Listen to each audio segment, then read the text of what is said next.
Roborace is an electric car racing series with a twist. There will be no drivers. It's planned as a support race for Formula E, the all-electric racing series, where teams will compete primarily through software, writing autonomous driving programs and seeing which algorithms can race the best. So far, though, the series is just in development mode, so there is only one team developing software for their DevBot development car, trying to see if this is even feasible, and occasionally doing fun stunts, like pitting man versus machine as they did at the recent Roborace, to get people ready for the series.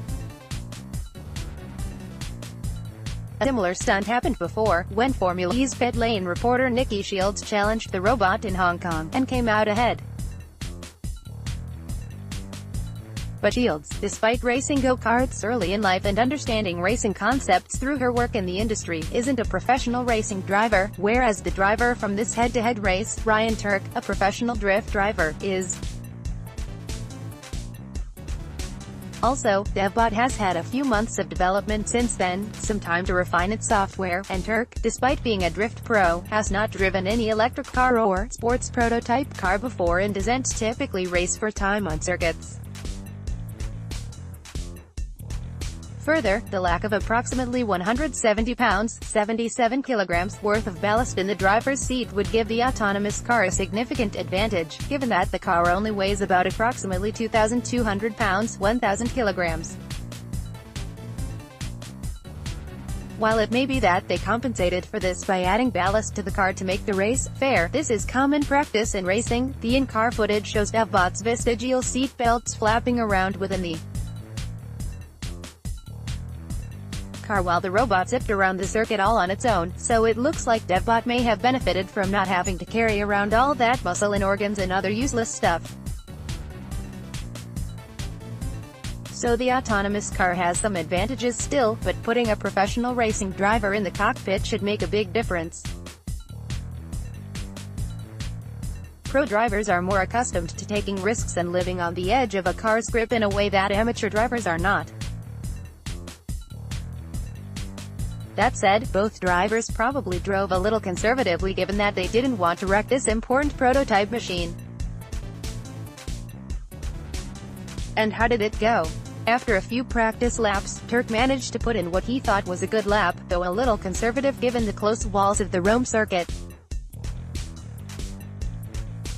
He managed a 1 minute 51 seconds and 8 milliseconds, about 15 seconds slower than Formula E's fastest lap around the same circuit, in the less powerful but lighter Formula E car. The autonomous car, however, must have been having a bad day. It finished with the fairly dismal time of 2 minutes 18 seconds and 4 milliseconds, which is 24% slower than Turk's time. The last two times a similar stunt happened, the DevBot finished with an 8% of a skilled human driver in Berlin and with an 8.5% of an amateur driver in the aforementioned Hong Kong challenge. So, once again, we humans have managed to hold off our robot overlords for the time being. Hooray, us! Roborace is not going to sit on this result long, though. Dennis Sverdlov, founder of the series, claims that the DevBot will be able to beat human drivers by the end of this year. This is quite the pronouncement given that, over the last 3 benchmarks we've been given, DevBot's progress doesn't seem particularly rapid.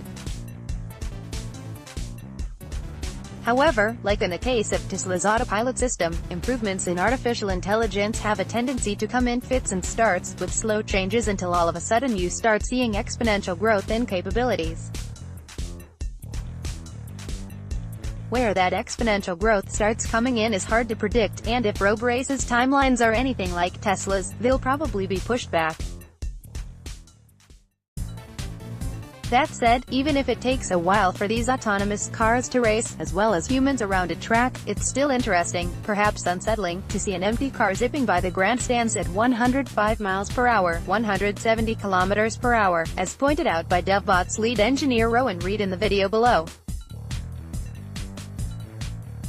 Watch Roborace's full video of the challenge here.